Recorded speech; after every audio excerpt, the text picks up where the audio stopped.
Hey you guys, this is Jess with Sourceful Journey back with another video. I forgot to touch upon this when it first rolled out and it's been eating at me, but I have to say something about it because this is in regards to the recent decision that was made from our current administration when it pertains to Erika Kirk.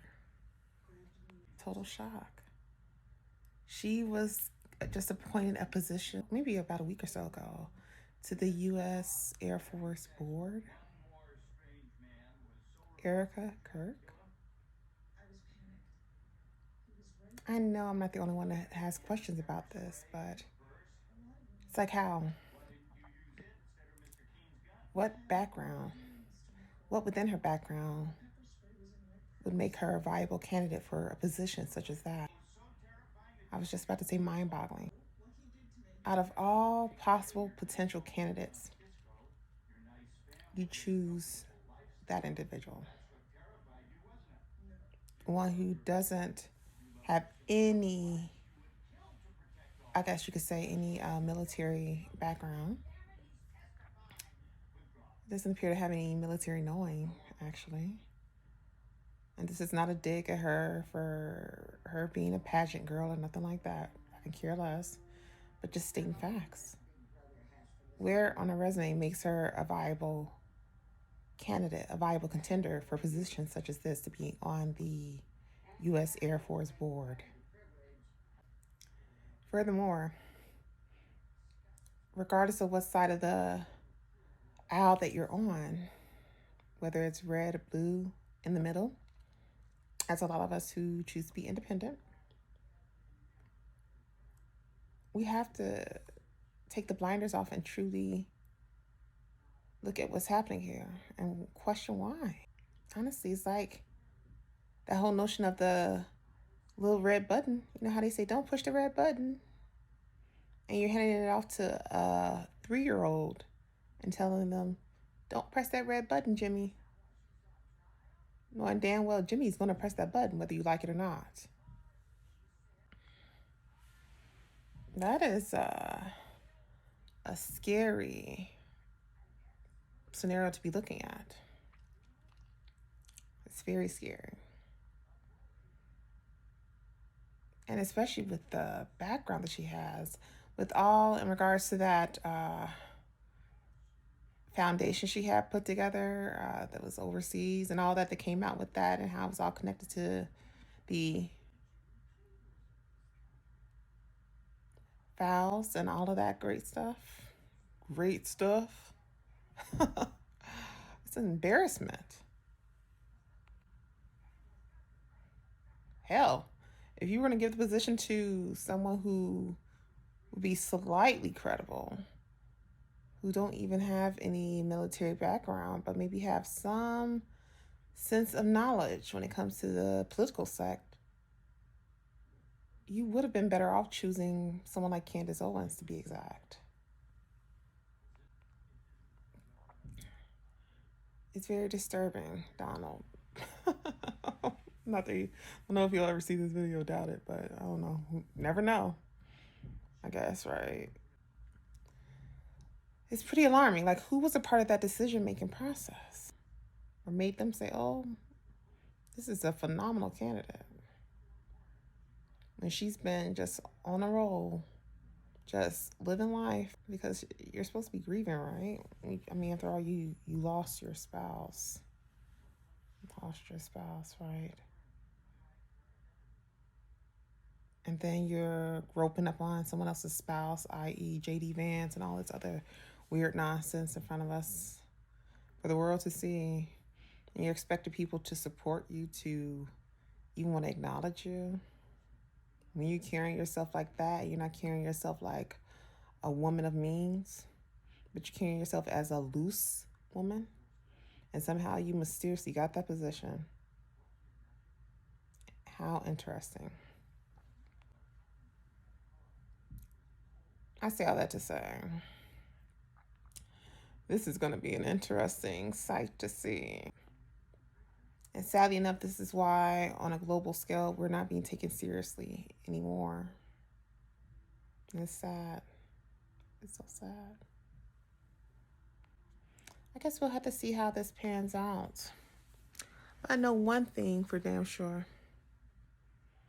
If it came down to having a vote on it, she's so lucky it didn't end up in the American citizens' hands, because she know that would be a no-go in a lot of our books. Her getting into that position is laughable. This entire administration, the way things are being ran right now, sadly enough, is laughable. And I hate them even saying that. Because for some of us, who are still independent, let's be clear, we had such high hopes and such a positive outlook when it came to this group. And when you guys are doing and allowing nonsense to take place like this at this juncture, are you flipping kidding me? I guess we'll have to see how the rest of it pans out. It's disgusting.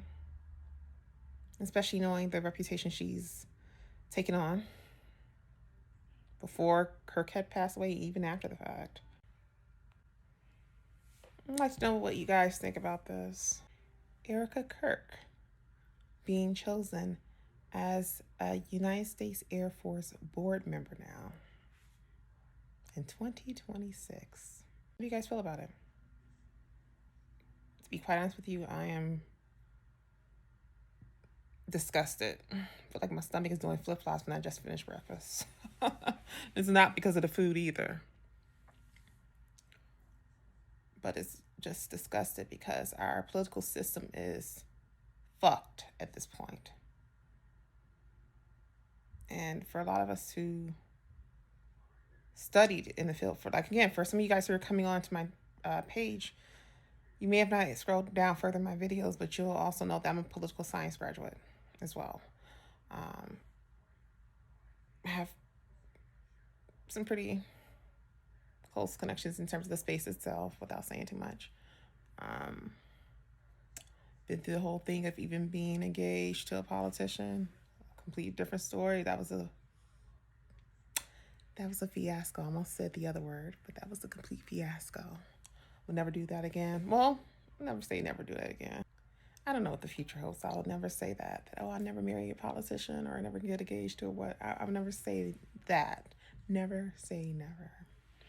But with that particular one, it's a huge hell no. I'm never go down that path again.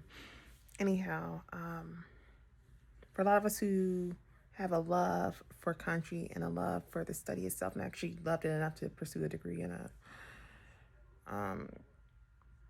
understanding how the inner workings of a lot of this stuff works, and to see that this type of stuff is taking place in front of our very own eyes is disgusting. Again, it makes your stomach want to do flip-flops, because you're like, is this the real world that we're living in right now? And you got so many Americans choosing to leave the country because we're not being taken serious, because things are starting to become exponentially high here, and no one's really doing anything about it. You're telling people to march. You're telling people to call so-and-so's office, blah, blah, blah. But they're doing all this, and yet nothing is changing. And can you blame people for wanting to get up and say adios, au revoir, and move on to other countries? You can't blame them. You can't fault them. But then there's some of us who are like, no, we'll stay. We'll stay. 1, 2, 3, I'm saying this. Mark my words. If there continues to be a lackluster approach when it comes to choosing potential candidates to uphold roles within that administration, it's going to continue to go downhill for us as a nation. Not giving a damn and talking about the administration as a small group. I'm talking about us on a national scale. That's what I'm getting at.